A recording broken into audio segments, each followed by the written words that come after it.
Hola, me llamo Alejandro Meléndez y les voy a platicar sobre el sistema esquelético, la formación del sistema esquelético embrionario y los tipos de osificación. Ok, vamos a empezar. Como ya sabemos, el sistema esquelético se forma a partir de la placa lateral y paraxial del mesodermo, a partir de la cresta neural, donde la placa paraxial va a formar series segmentadas de bloques tisulares a cada lado del tubo neural. Es muy importante saber esto. Porque en la región de la cabeza se van a conocer como somitómeros y de la región occipital a la caudal se van a conocer como somitas. Acá lo que nos importa son los somitas, porque los somitas se van a diferenciar en una parte ventrolateral y una parte dorsolateral. La ventrolateral se va a conocer como esclerotoma y la parte dorsolateral se va a conocer como dermomiotoma. ¿Por qué es importante? Porque de aquí vamos a saber cómo es que se desarrolla el mesenquio. Muy bien. El esclerotoma, al finalizar la cuarta semana, sus células se vuelven polimorfas, forman un tejido laxo, el cual se conoce como mesenquio o células mesenquimatosas. Antes de continuar, es importante saber la fase de condensación ósea, que va acompañado por un exceso de cadeína N y NK, que son moléculas mediadoras de adhesión para la formación de las células del hueso. Son importantes aprenderse esos dos tipos de moléculas. Ok, continuamos. Las células mesenquimatosas son células pluripotenciales. ¿Por qué decimos esto? Estas células, como función, tienen viajar a cualquier parte del cuerpo y diferenciarse de, no sé, en adipocitos, tejido conectivo fibroso, en cartílago o en hueso. Pero existen factores de transcripción que van a servir para determinar la diferenciación mesenquimatosa. Entre ellos existe el factor de transcripción, SOX9. SOX9. Este factor de transición pertenece a un grupo de alta movilidad que va a servir para la activación del siguiente gen, que es el de COL2 alfa 1.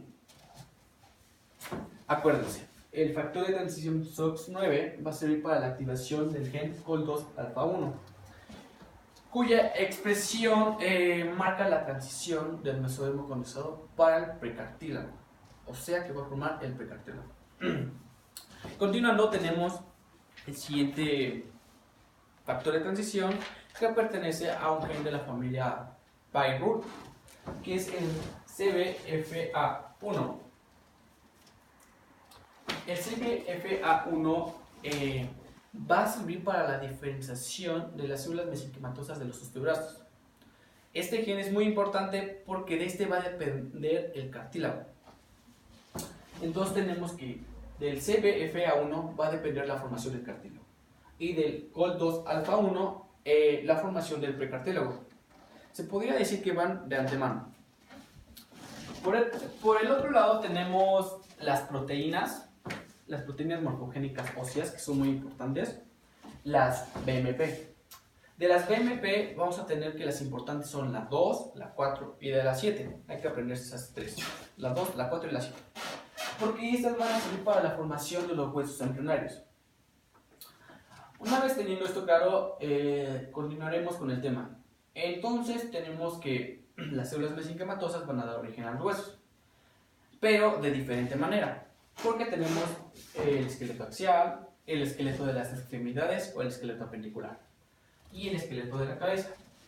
Para muchos libros el esqueleto de la cabeza es el más complejo de estudiar, pero hablando de osificación siento que es el más fácil. Muy bien, el esqueleto axial se va a formar a partir del esclerotoma de los somitas del mesodermo.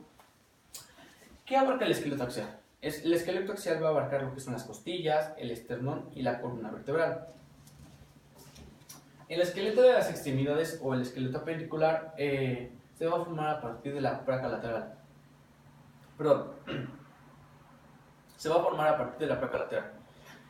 Lo que abarca aquí son las extremidades superiores e inferiores, la cintura pélvica y la pelvis. Y por último tenemos el esqueleto de la cabeza, que es la bóveda craneal, entre otros huesos, que se va a formar a partir de origen mesodérmico y de la placa neural ectodérmica, perdón. De la placa neural ectodérmica. Disculpen por el error. Pasando a lo siguiente, vamos a tener dos tipos de osificación que van a servir para la formación de los huesos. Estos tipos de osificación se entienden de diferente manera. En una vamos a tener 5 pasos y en la otra vamos a tener, se va a ver de diferente manera. Dentro de la osificación endocondrial vamos a tener que existen 5 etapas o 5 fases, como lo quieran llamar. Vamos a empezar con el concepto de osificación endocondrial. La osificación endocondrial es la formación de un molde de cartílago hialino donde después va a ser reemplazado por hueso. Se dice que entre la cuarta y la quinta semana todo el esqueleto va a estar formado por cartílago. Entonces, tenemos que la fase 1, por la formación de la fase 1, se va a dar un molde de cartílago. Este molde va a estar prácticamente lleno de cartílago hialino. Pasando a la fase 2, va a ser el crecimiento del molde, o sea, ahí se va a ver la formación, la forma del hueso, tanto de largo como de anchura. Pasando a la fase 3, vamos a tener la formación del centro de osificación primario, que se va a dar en la diáfisis de nuestro hueso. En la fase 4 vamos a tener el centro de osificación secundario, en este caso son 3. Y por último vamos a tener la formación de la línea epifisiaria y del cartílago, que se va a dar en la superficie.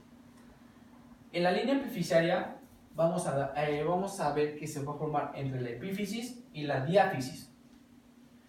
Estas líneas van a servir para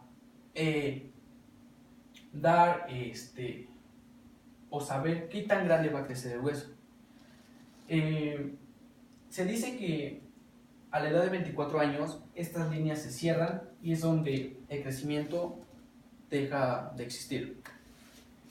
Estas son las fases para la osificación endocondrial: molde, crecimiento del molde, centro de osificación primario, los centros de osificación secundario y la línea epifisiaria y el cartílago de la superficie. Pasando a la osificación intramembranosa, es un poco más fácil. La osificación intramembranosa, vamos a tener que el mesénquima se diferencia directamente en osteoblastos. La diferenciación de osteoblastos a osteocito se va a dar por el gen de transcripción RUNX2. Pasando a la formación del hueso, tenemos que el osteoblasto va a formar una matriz ósea.